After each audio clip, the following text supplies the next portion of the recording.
Despite what was a surprising weekend of football, including the shocking results suffered by both Man United and Liverpool, Fantasy Premier League delivered and Game Week 4 was a lot better than expected, even with players from both those squads. Southampton's clean sheet against West Brom and a decent display by goalkeeper McCarthy saw him bring in 9 points, while 5 points came from fullback Walker-Peters.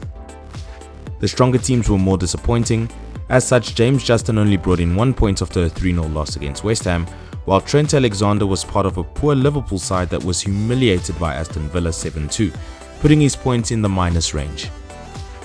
Despite decent performances, Klitsch and Souček did little to contribute to the team's score. But the biggest surprises came from both Bruno Fernandes and Mo Salah, who were both part of devastating defeats. Bruno scored United's only goal before being subbed off at halftime, and Mo Salah, the Game Week's captain, managed to score Liverpool's 2 goals in the defeat. The 2 players alone brought in nearly half the points scored this game week, which is extremely surprising considering their results. Up front, all of the attackers brought in returns, with Harry Kane looking impressive once more. Everyone on the bench did as expected, and not much would have changed the points earned this game week if any of the bench players were to be put in.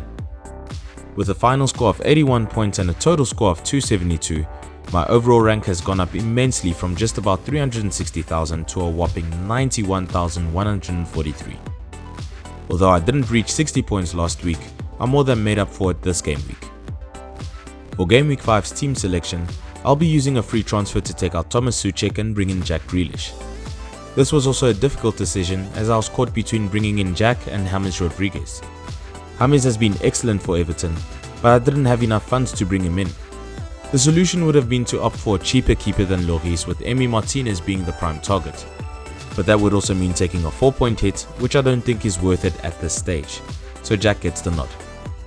Hugo Lloris gets his place back as the starting goalkeeper as Spurs faced West Ham, with McCarthy up against Chelsea, so he goes on the bench. Trent and Justin stay, while Mitchell replaces Walker-Peters at the back. I don't think Palace will beat Brighton, but I believe Tyreek Mitchell will have a stronger chance of offering something up front in their game than what Walker-Peters will against Chelsea. If the Premier League has taught us anything so far, it's that clean sheets will be extremely difficult to come by, and we should focus on players who will offer something up front for points. In midfield, Jack Harrison returns and goes straight back into the lineup, as does Jack Grealish, who took Souček's place. The other differences sees Mo Salah losing the armband for just the second time since the start of the season, and Bruno and Klitsch retain their places as well.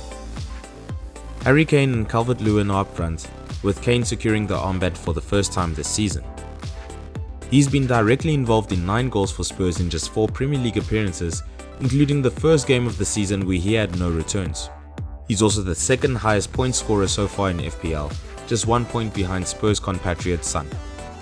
Joining McCarthy and Walker-Peters on the bench, Antonio didn't make the squad as Spurs will be a difficult team to get a return against, and William remains only a bench and price option for this FPL season.